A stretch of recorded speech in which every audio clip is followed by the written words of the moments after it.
Sir 2026 കണക്കുകൾ പ്രകാരം കേരളത്തിലെ മുതിർന്ന പൗരന്മാരുടെ എണ്ണം ജനസംഖ്യയുടെ 18.7%. രാജ്യത്ത് ആദ്യമായി വയോജന കമ്മീഷൻ രൂപീകരിച്ച സംസ്ഥാനമാണ് കേരളം. വയോജനങ്ങളുടെ പ്രശ്നങ്ങളും അവരുടെ സംരക്ഷണവും വളരെ ഗൗരവത്തോടെ സർക്കാർ കാണുന്നു. ഇത്തവണ എൽഡർലി ബജറ്റ് എന്ന പുതിയൊരു പ്രമാണം കൂടി ബജറ്റ് രേഖകൾക്കൊപ്പം സർക്കാർ അവതരിപ്പിക്കുകയാണ്. രാജ്യത്ത് ആദ്യമായിട്ടാണ് ഇത്തരമൊരു രേഖ അവതരിപ്പിക്കുന്നതെന്നാണ് ഞാൻ മനസ്സിലാക്കുന്നത്. ഇതോടെ വയോജന ബജറ്റ് അവതരിപ്പിക്കുന്ന ആദ്യ സംസ്ഥാനമായി കേരളം മാറും. സാർ, അഭിമാനകരമായ 5 വർഷങ്ങൾ. സാർ, എല്ലാ പ്രതിബന്ധങ്ങൾക്കിടയിലും വികസനക്ഷേമ കാര്യങ്ങളിലും നാടിൻ്റെ ഭാവി സംബന്ധിച്ച പ്രവർത്തനങ്ങളിൽ ഒരു വിട്ടുവീഴ്ചയ്ക്കും സർക്കാർ തയ്യാറായിട്ടില്ല. 10 വർഷം കൊണ്ട് കേരളത്തിന് മുഖച്ഛായ മാറ്റാൻ 1-2 പിണറായി സർക്കാരുകൾ കഴിഞ്ഞു. സംസ്ഥാനത്തിൻ്റെ സാമ്പത്തിക രംഗത്ത് നിർണായകമായ വളർച്ചയുണ്ടാക്കാനും നമ്മുടെ നാട്ടിലെ ജനങ്ങൾക്ക് ഇവിടെ തന്നെ തൊഴിൽ ചെയ്യാൻ കഴിയുന്ന ഭൗതിക സാഹചര്യങ്ങൾ സൃഷ്ടിക്കുന്നതിനുള്ള പ്രവർത്തനങ്ങൾക്ക് ഗതിവേഗം നൽകാനും നമുക്ക് കഴിഞ്ഞു. സാർ, ഏറെ അഭിമാനകരമായ നേട്ടങ്ങളുമായിട്ടാണ് 2ാം പിണറായി സർക്കാർ 5 വർഷക്കാലം പൂർത്തിയാക്കുന്നത്. കേരളത്തിലെ ജനങ്ങളുടെ ജീവിതത്തിൽ ഗുണപരമായ മാറ്റങ്ങൾ കൊണ്ടുവരാൻ സർക്കാരിന് കഴിഞ്ഞു. വികസനക്ഷേമ രംഗങ്ങളിൽ നാം കൈവരിച്ച നേട്ടങ്ങൾ ലോകശ്രദ്ധ നേടിക്കഴിഞ്ഞു. ഇന്ത്യയുടെ തെക്കേറ്റത്തുള്ള ഒരു ചെറിയ സംസ്ഥാനം ലോകത്തിനു മുമ്പിൽ അവതരിപ്പിച്ച വികസന മാതൃകയെ അന്തർദേശീയ മാധ്യമങ്ങൾ പോലും ശ്രദ്ധിക്കുന്നു എന്നത് ചെറിയ കാര്യമല്ല. സാർ, ക്ഷേമരംഗങ്ങളിൽ ഇന്ത്യയിൽ ഏറ്റവും കൂടുതൽ പണം ചെലവഴിക്കുന്ന സർക്കാർ കേരളത്തിലേതാണ്. അതിവിപുലമായ സാമൂഹ്യ സുരക്ഷാ പദ്ധതികളാണ് നമ്മുടെ സംസ്ഥാനത്തുള്ളത്. സാർ, നാളിതുവരെ ക്ഷേമ പെൻഷനായി 2ാം പിണറായി സർക്കാർ നൽകിയ തുക 48,383.83 കോടി രൂപയാണ്. 62 ലക്ഷം ജനങ്ങൾക്ക് മുടക്കമില്ലാതെ എല്ലാ മാസവും 2000 രൂപ സാമൂഹ്യ സുരക്ഷാ പെൻഷൻ എത്തിക്കുന്നു. സാർ, ഈ സർക്കാർ കാലാവധി പൂർത്തിയാക്കുമ്പോഴേക്കും 54,000 കോടി രൂപ ക്ഷേമ പെൻഷനായി ജനങ്ങളുടെ കയ്യിൽ എത്തിച്ചിരിക്കും. 1/2 ട്രില്യൺ രൂപ ക്ഷേമ പെൻഷനായി കേരളത്തിലെ സാധാരണക്കാർക്ക് നൽകിയ സർക്കാരാണിത്. ഇത് ഇന്ത്യയിലെ മറ്റൊരു സംസ്ഥാനത്തും ഇത്രയും സുസ്ഥിരവും വിശ്വാസത ഉള്ളതുമായ ഒരു സാമൂഹ്യ സുരക്ഷാ പെൻഷൻ പദ്ധതി ഇല്ല. സാർ, ഉമ്മൻചാണ്ടി സർക്കാരിൻ്റെ കാലത്ത് 5 വർഷം കൊണ്ട് 10,700 കോടി രൂപയാണ് മാത്രമാണ് ക്ഷേമ പെൻഷനായി നൽകിയത്. എന്നാൽ 1ാം പിണറായി സർക്കാരിൻ്റെ കാലത്ത് മുൻ സർക്കാരിൻ്റെ കുടിശ്ശികയായ തുക ഉൾപ്പെടെ 35,089 കോടി രൂപ നൽകി. 1-2 പിണറായി സർക്കാരുകൾ 10 വർഷം കൊണ്ട് ക്ഷേമ പെൻഷനായി നൽകിയത് 90,000 കോടി രൂപയാണ്. സാർ, ഒരു മാസത്തെ കുടിശ്ശിക പോലും ഇല്ലാതെ മുഴുവൻ ഗുണഭോക്താക്കളിലേക്കും പെൻഷൻ കൃത്യമായി എത്തുകയാണ്.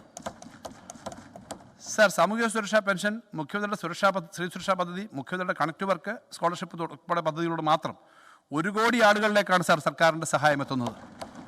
അതായത് ജനസംഖ്യയുടെ 30% ആളുകൾക്ക് എല്ലാ മാസവും സർക്കാർ നേരിട്ട് സാമൂഹ്യ സുരക്ഷാ സഹായം എത്തിക്കുന്നു. സാർ, ലൈഫ് പദ്ധതിയിലൂടെ 4,81,935 കുടുംബങ്ങൾക്ക് LDF സർക്കാർ അടച്ചുറപ്പുള്ള വീടുകൾ നൽകി. 2ാം പിണറായി സർക്കാരിൻ്റെ കാലാവധി പൂർത്തിയാക്കുമ്പോഴേക്കും ലൈഫ് പദ്ധതിയിലൂടെ കൈമാറുന്ന വീടുകളുടെ എണ്ണം 5,25,000 കടക്കും. സാർ, കടൽക്ഷോഭ ഭീഷണി അനുഭവിക്കുന്ന പ്രദേശങ്ങളിലെ മത്സ്യത്തൊഴിലാളി കുടുംബങ്ങളെ സുരക്ഷിത പാർപ്പിടങ്ങൾ നിർമ്മിച്ച് മാറ്റിപ്പാർപ്പിക്കുന്ന പുനർഗേഹം പദ്ധതിയിലൂടെ സർക്കാർ നിർമ്മിച്ചു നൽകിയത് 3408 ഭവനങ്ങളാണ്. 2000-ഓളം ഭവനങ്ങളുടെ നിർമ്മാണം ഘട്ടത്തിലുമാണ്. സാർ, വീടുകൾ നിർമ്മിച്ച് നൽകുക മാത്രമല്ല സർക്കാർ ചെയ്യുന്നത്. കടക്കടിയിൽ അകപ്പെട്ട് വീടുകളിൽ നിന്നും ഇറക്കിവിടപ്പെടുന്ന മനുഷ്യർക്കായി ഏക കിടപ്പാട സംരക്ഷണ നിയമം ഈ സർക്കാർ നടപ്പിലാക്കി. സാർ, ഈ സർക്കാർ ചുമതലയേറ്റതിനു ശേഷം ആദ്യത്തെ മന്ത്രിസഭാ യോഗത്തിലെടുത്ത തീരുമാനം സംസ്ഥാനത്ത് നമ്മുടെ ഭരണ സംവിധാനങ്ങളുടെ പോലും കണ്ണിൽപ്പെടാതെ ജീവിക്കുന്ന അതിദരിദ്രരായ മനുഷ്യരുടെ ജീവിതാവസ്ഥയെ മെച്ചപ്പെടുത്താം എന്നതായിരുന്നു. അതിനായി ദാരിദ്ര്യ നിർമ്മാർജ്ജന പദ്ധതി നാം നടപ്പിലാക്കി. സാർ, സംസ്ഥാനത്തെ 64,006 കുടുംബങ്ങളിലെ 1,03,099 വ്യക്തികളെയാണ് സർക്കാർ അതിദാരിദ്ര്യത്തിൽ നിന്നും മോചിപ്പിച്ചത്. സാർ, ലോകത്ത് ചൈന കഴിഞ്ഞാൽ ആദ്യമായാണ് ഒരു സർക്കാർ ഇത്തരത്തിലൊരു ബൃഹത് പദ്ധതി വിജയകരമായി നടപ്പിലാക്കുന്നത്.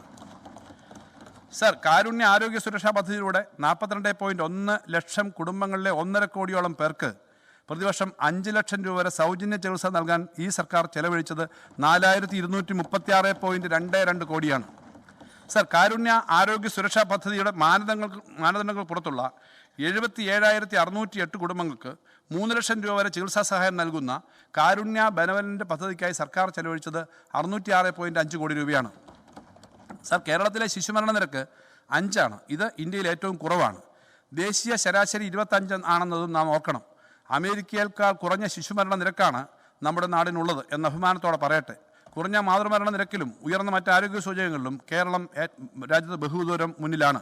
സർക്കാർ മേഖലയിൽ ആദ്യമായി റോബോട്ടിക് സർജറിയും പീഡിയാട്രിക് റോബോട്ടിക് സർജറിയും ആദ്യമായി നടത്തിയതും കേരളത്തിലാണ്. സർക്കാർ ആശുപത്രികളിൽ കരൾ മാറ്റിവെക്കൽ ശസ്ത്രക്രിയ യാഥാർത്ഥ്യമാക്കുന്നത് കേരളത്തിലാണ്. ഇത് നമുക്ക് എല്ലാവർക്കും ഒരുപോലെ അഭിമാനിക്കാവുന്ന കാര്യമാണ്. സാർ, ലോകത്തെവിടെയായാലും ഏത് സമയത്തും 24 വാർത്തകളും ഓഗ്മെന്റഡ് റിയാലിറ്റി പാക്കേജുകളും എക്സ്പ്ലെയിനറുകളും വിശദമായി കാണാൻ ഞങ്ങളുടെ യൂട്യൂബ് ചാനൽ നിങ്ങൾക്ക് സബ്സ്ക്രൈബ് ചെയ്യാം.